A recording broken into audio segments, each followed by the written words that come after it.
What's going on, everybody? It's your boy Zoe, No Days Off DFS, here to bring you that WNBA slate breakdown for the two-game slate we got tomorrow. We got the Chicago Sky taking on the Minnesota Lynx, Golden State Valkyries taking on the Las Vegas Aces. The Connecticut Sun just went toe-to-toe with the Seattle Storm. That game just wrapped up, and I'm going to tell you guys, man, my night did not go exactly how I had it planned in regards to DFS or prop plays, man. The ladies in the W, I'm not going to say they're selling me, but woo! These last 2 days, they have been not the greatest. But you know what? That's why this is No Days Off. We use bankroll management, and we just keep it rolling. We just keep it chugging along because eventually we're going to break through. The process has not failed. Just readjust. Keep on looking. If you guys are new here, make sure you guys hit that subscribe button so you guys don't miss any of the content your boy drops over here on the channel. And drop a like on this video if this video or any of my other videos help you guys win some money. Gonna go through this. This will be the breakdown that you guys get tomorrow. I won't have a type up or anything. I'm gonna spend some time with the fam. I'm gonna enjoy myself tomorrow. I'm going to take tomorrow off, pretty much. Like I'm going to relax tomorrow. Got some schoolwork I gotta do anyway too. But Minnesota Lynx, Chicago, we just saw this game not too long ago. This time, now we're going to be in Chicago's house. Fee, Courtney Williams, Alana Smith, Caitlin McBride, Bridget Carlton, starting five over here for them. I'm going to be honest, straight up, going to the bench. Jessica Shepard, way too much, 77K for a player right here. Unless somebody is going to be out in that starting line, I have no need or want to necessarily get over here to Jessica Shepard. I just think that's too much to pay for her, especially for someone coming off the bench. That's not playing at least 20, 25 minutes. Natasha Heidemann, same thing. Her price is priced up. I don't know why. I understand she's been having decent games, but going up against this guy last time, she only had 5 fantasy points. I'm not going to pay that for a player coming off the bench. Again, that Cheryl Reeves might just decide, you know what? Fuck it. I'm not going to play you today. Same thing, Diamond Miller. I know she's been having great games at 4,800. I'm done trusting bench players. I'm going back to, that's what's actually killed me. And I can admit that, and I know I can look at that, is that I've gotten too cute these last couple days when I've been making my lines and stuff, and I'm forcing a bench player that I don't have to force into my lines, and that's what's cooked me. And then of course the stud that I'm trying to get up to, that I know I'm like, oh, I don't necessarily have to get that, but oh, it looks so good if this player just gets me 10 fantasy points. No, if you're doing what I'm doing, stop. We don't got to do that. It's the WNBA. Not every stud is going to pay off what it is that their price is at. And half the damn time, the value is hard to find. The value that we're looking for is the mispriced starters who we know are playing 30 something plus minutes. That is where we're trying to attack. That's what we got to do. So going back to that, I'm shaking that off, getting my rut out, you know, like, hey, I messed up. I messed up right there. And I can admit it. But looking at this right here, definitely not messing with any of the bench plays over here for the Minnesota Lynx. They're priced up way too expensive. I don't understand why. I understand the Chicago Sky, but Chicago has been playing some pretty good ball, and they just got their Brazilian back. Fee, 11.8, rightfully priced and everything. If you can get up to Fee is one of those players that we can just say, okay, hey, if I land it, if she fits, if it's a pivot from paying 200 more for Angel, then maybe, yes, I can go down here and get to her. Going up against them last time, she only had 32.25 fantasy points, but we know what Fee is capable of. I don't mind that. Courtney Williams, I will admit, she is a bit expensive, but she has been more aggressive over her last several games. She's definitely looking for her shot. She is playing really great defense, and she's still rebounding and facilitating the ball. 10.5 is a bit rich, especially if we don't have Asia Wilson playing in the later game, and I have Chelsea Gray, Jackie Young, Jewel Lloyd, those players that I can get to over there. You don't necessarily have to pay up for Courtney Williams. I will say that she is priced up way over what she has performed and done. She did smash in this last time. GPP option, if you land there, it's cool. Then that means that you're fading Fee. That's what that means if you play Courtney Williams. Alana Smith, I do like her. I know when she played versus them the last time, she didn't have the best game, but she has cooked them before in the past. And definitely we have seen it. Opposing centers, opposing bigs, they have been able to go out here and have good games going up against the Chicago Sky. Prime example I'm going to give you, Lee Yuru just knocked down a shit ton of threes versus Chicago. Alana Smith, what does she actually shoot and do? Caitlin McBride, her upside is there. She just has to actually knock down a shot. If you're going to be fading Courtney Williams, Alana Smith, and Fee, definitely Caitlin McBride would be a really great GPP option. Boomer bust type of play, because you do need her to actually score to get there. And then Bridget Carlton, she's there. If you land there, that's a player I know not going to give me a 0. She's going to be out there, play a ton of minutes, but it's just not a lot of meat on the bone, not a lot of juice there for her. On the flip side of things for Chicago Sky, Angel Reese, 12K.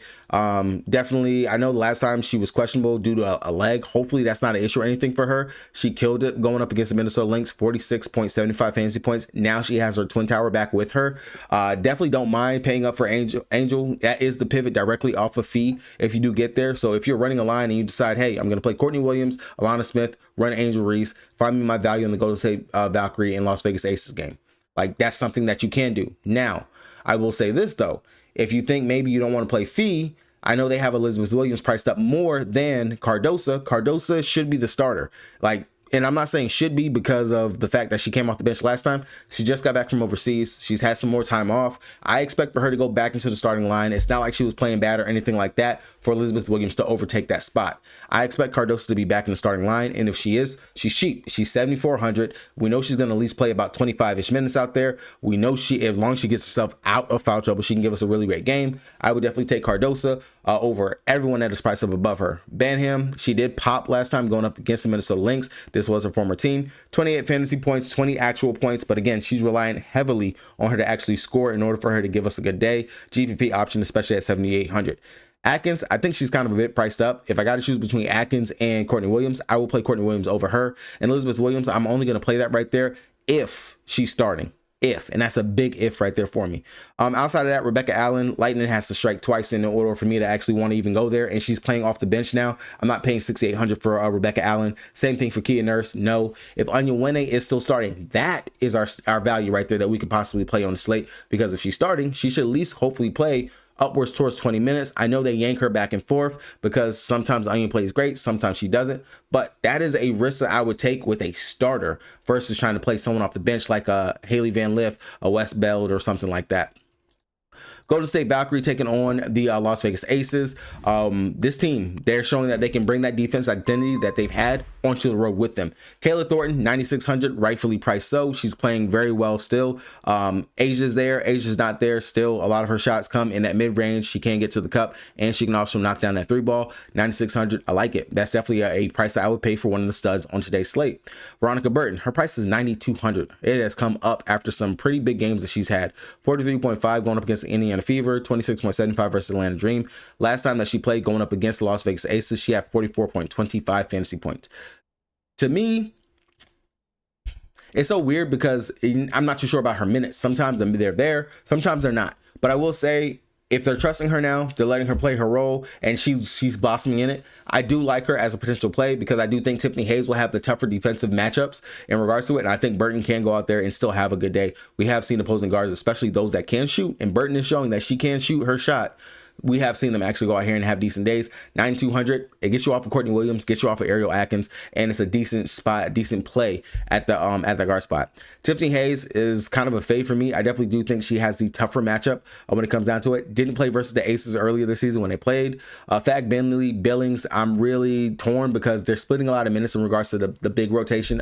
Amir, she's still getting run and burn, so I'm not too sure if I want to go there. And Billings might be out of the starting lineup. Maybe they might finally start Salon again. If Salon is another one that's going to get the start, and Salon, someone I know that will play 25 close to 30 minutes a game when she was starting before she left. I know she didn't play very well versus the Aces when they played earlier this season, but 5,600, I will take that for a player that I know can give me the upside. So I do like Salon at her price, and again, that mid-range area where Angel's missing, and hey, sorry, Asia's missing, and then also we're seeing, that's where people can get those buckets versus the Las Vegas Aces. I will take that for Salon.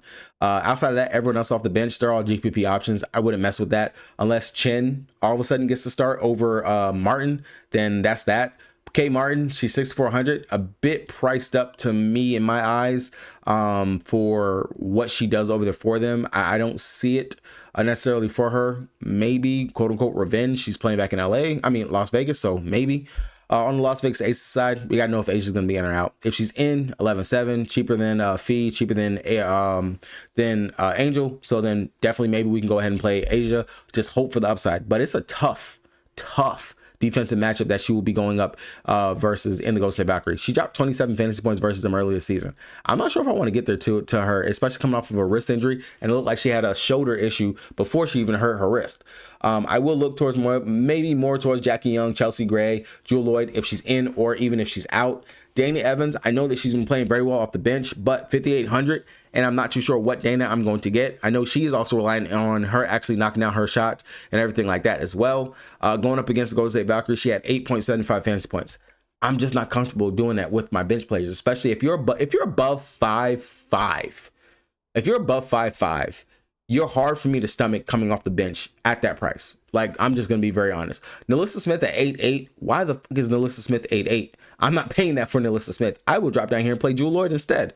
Definitely the upside could be there for Lloyd. She did look pretty good in that game without Asia out there. Her scoring, she was actually rebounding the ball, playing some pretty good defense, and she looked like she is going to have to take that step up if Asia is missing. If Asia's back, still 8,200, not a bad price for Lloyd. And then same thing for Chelsea Gray. If I have to pay for a mid option here at the guard spot, you know, I just got Courtney Williams, Veronica Burton, all those guys. Chelsea Gray can go out there and get me a nice smooth 30-ish fantasy points. Just got to hope that she's knocking down the shots. All right, guys, that's going to do it for me. Hopefully you guys were able to get something from this. Talk to me down in the comment section. I will answer the questions as I see them come through. But good luck to everybody. We'll be back for Sunday's slate. I'll have everything that I normally have for that slate right there. Good luck, everybody. Enjoy the weekend. Peace.